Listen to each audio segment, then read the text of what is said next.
Alright guys, so that's me back at the house now.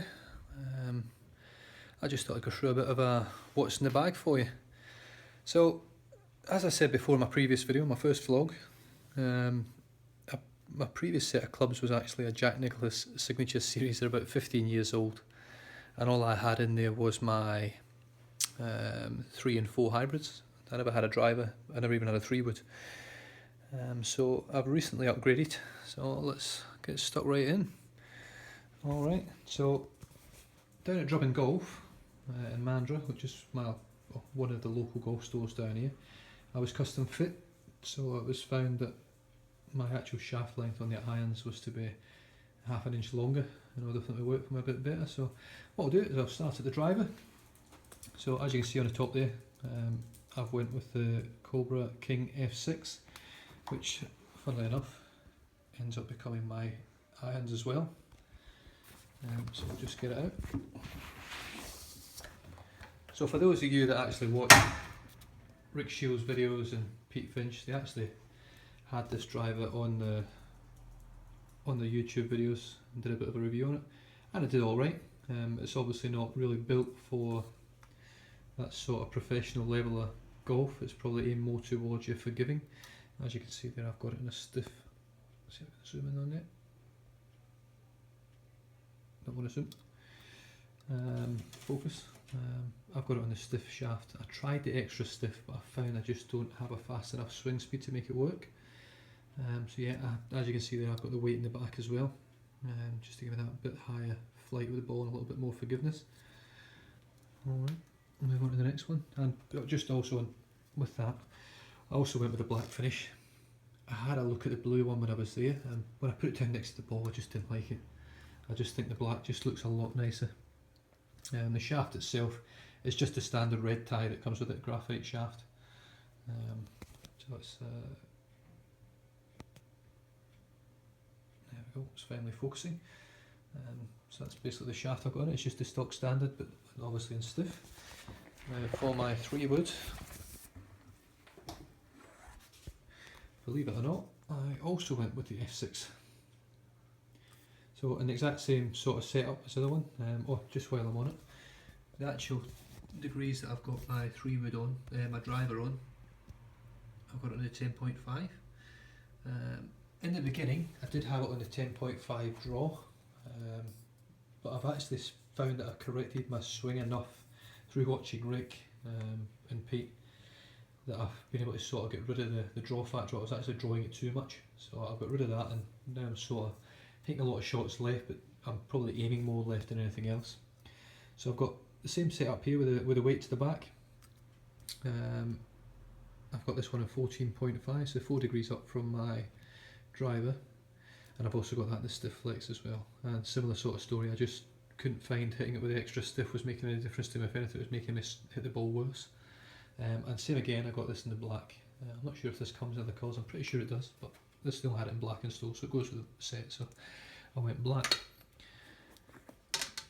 Now this slot here, just next to my 4-iron, I'm actually saving this slot for the King F6 baffler, which Rick did a review on, and he seemed to really enjoy hitting it. He could hit it out of divots, out of the rough, off the fairway. You can obviously hit it off a tee.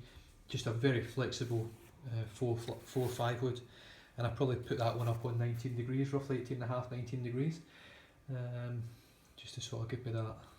It's just the forgiveness factor I'm looking for at the moment, trying to build on my game.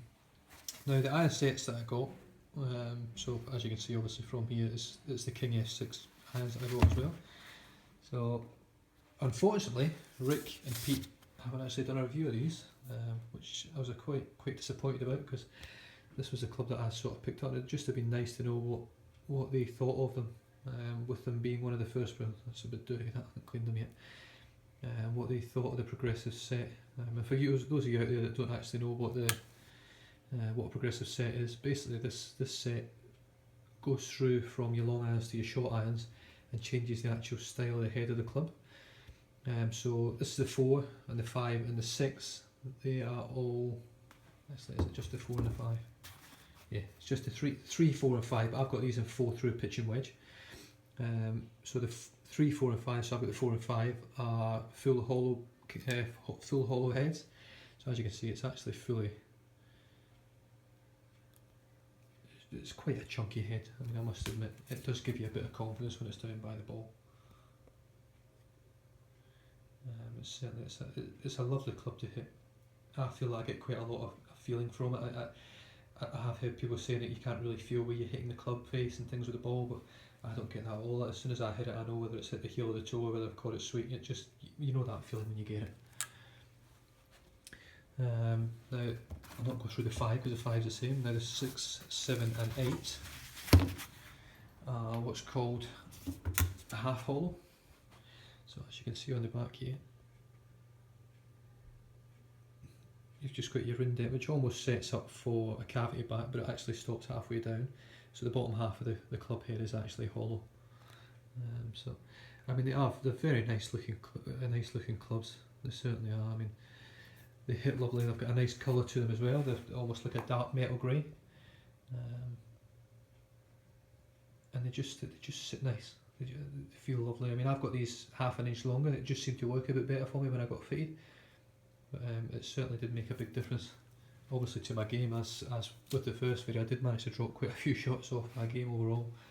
And then we go through to the 9 iron and the pitching wedge. The 9 iron and pitching wedge are both cavity back. So as you can see there, you've got your cavity going down into the back.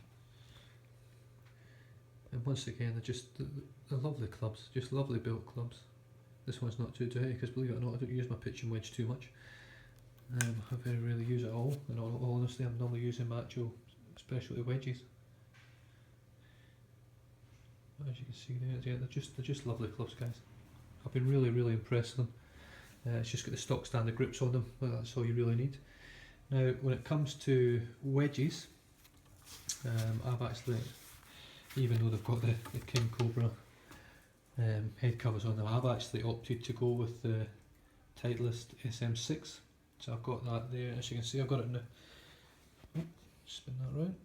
So I've got that in the 52 with 8 degrees of bounce in the F grind. I just generally hit this full out. I don't use it for anything else. It just gets hit on a full swing, and it does the yardage that I've got, or the meterages that is over here. It does the meterage that I've got it set up for.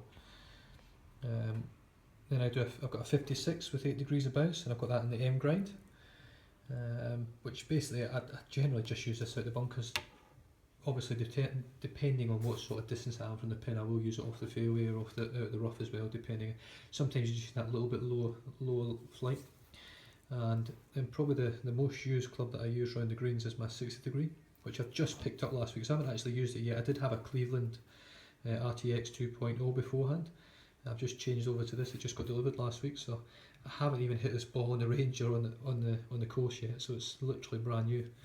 So I mean, they're just lovely clubs. They've got a lovely bit of weight about them, and yeah, I mean the spin numbers that I've got on them when I was actually getting fitted for them were actually pretty good, considering I'm just your sort of average golfer. Now the flat stick, well, I don't know, you've probably seen the head cover earlier on there. So I use the Odyssey Works 2-ball fan, and I've got that with the WinPro 1.32 grip. So it's not the super fat grip, just a little bit fatter, but I find it's very comfortable to use. I also find with this putter as well, I don't have to get right over the top of the ball, so it actually feels quite nice, so my arm's hanging where they're supposed to hang.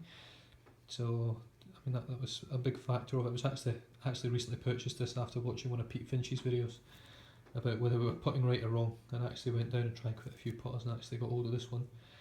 Been very impressed that my putting's really come on since I've been using it. I'm a lot smoother in my action, and I've been getting the ball a lot nearer the hole, especially from sort of 10-15 feet up putts, which is the ones, and even the closer ones, which I normally struggle with 3 to 4 feet. I do actually struggle with those putts trying to put them in the hole. I don't know whether it's a pressure thing. It's almost like the black ball situation in pool, trying to pot the last ball. So I do sort of struggle, but I have found with this one that I have sort of my game with it. Now, things that a lot of people don't talk about, well, I do generally find people talking about them too often, is the gloves. Now this is my old glove. It's a FootJoy. Oh, it's got the actual brand, the actual model number in here. Yeah, so it's the It's the GT Extreme. It's a very nice glove. It feels pretty good. It's got it's lasted quite a while. I mean, but I've been on the range probably 20 times with it. I played 3 or 4 rounds of golf with it, and it's not really lasted too long. I know they don't last long anyway. There's not much to them, but I just find it's went a bit brittle now, and it's just not very comfortable to wear. So what I've done now is I've actually opted now to go with the TaylorMade.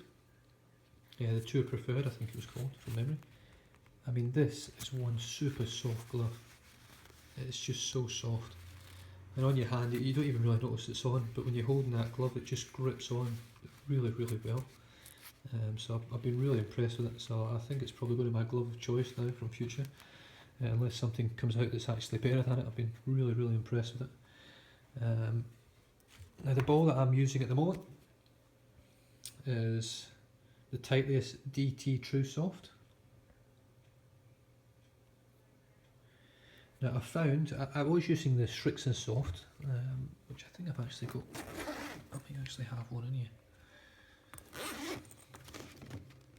Yeah, there we go. So I had the Srixon Soft Feel, which are actually a pretty good ball, but I found when I put the Titleist in, it was just slightly firmer, but I felt like I had a bit more spin, a bit more control around the greens with it, so I've opted to go with the Titleist now, so I seem to be quite happy with that.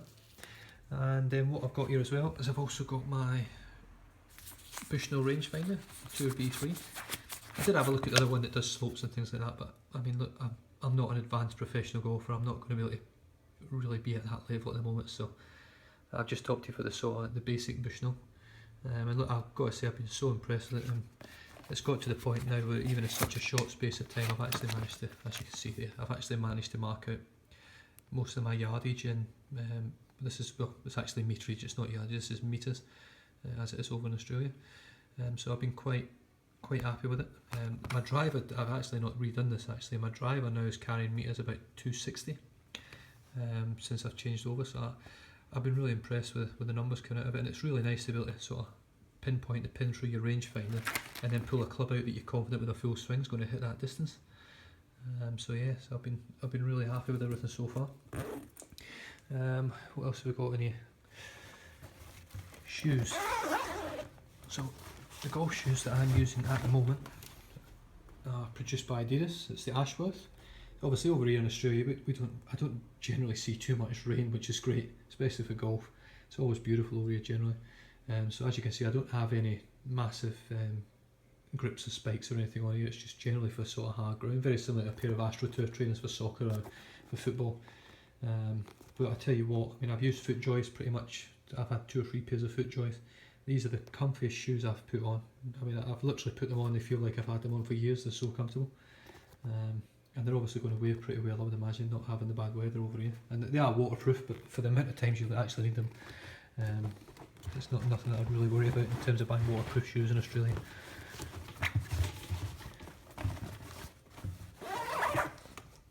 Alright guys, well that's about it, so I hope you enjoyed watching that. I mean, they're a good set of clubs. They're not the best in the world, but they certainly make me play better, and that's the main thing.